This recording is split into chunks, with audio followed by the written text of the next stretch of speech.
Guys, మనము వెహికల్లో డైరెక్ట్గా వచ్చిన తర్వాత ఇక్కడ చిన్నయ్య గుట్టకి ఇక్కడ ఒక బుగ్గ వాగన్ వస్తుంది. ఇక్కడ వాగు దగ్గరనే వెహికల్స్ అన్ని స్టాప్ చేసుకుంటారు. ఇక్కడ చెట్లలోనే వంటలు చేసుకుంటున్నారు చాలామంది. ఇది స్టార్టింగ్ పాయింట్. చిన్నయ్య గుట్టకి నడచడానికి ఇంకా బిఫోర్ అన్నమాట.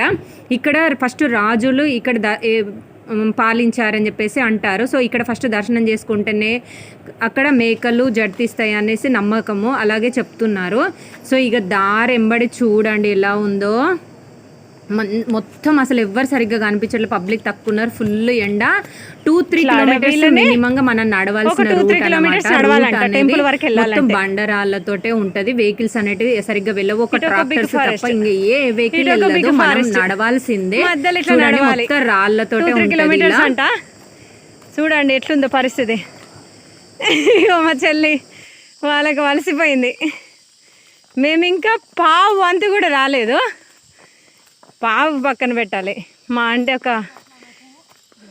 హాఫ్ వచ్చింటాం. దానికి ఇట్లా అయిపోయినాం మేము. ఇంకెళ్ళాలి, చూద్దాం. ట్రెక్కింగ్ లాగానే అవుతుంది. ఇది ఒక ఎక్స్పీరియన్స్. బాగుంది. ఈ చెట్టు వీకపోవాలి పొంగ.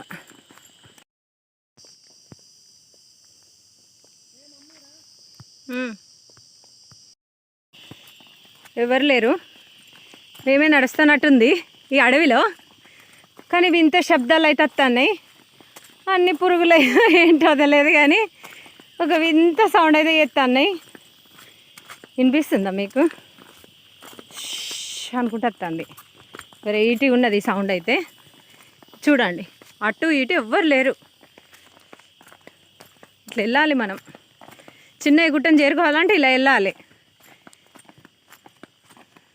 పోయిన వారం పెద్దయ్య దేవుడు నా కుటుంబంతో సహా వచ్చినాము. ఈ వారం చిన్నయ్య దేవుడి దగ్గరికి వచ్చినాము.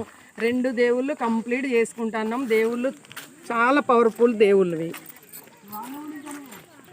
Finally we are reached in Chinnaiah temple. అరే ఇచ్చాను ఏమన్నా ఇదా మై హెన్. ఇక చూడండి, మేక జడితిస్తుంది ఇప్పుడు. జడితి అమ్మాయి తండ్రి జడితివ్వు.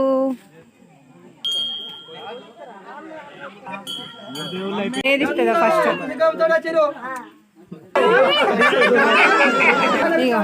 కోడి కవర్ దీనా ఇదేనా చిన్నయ్య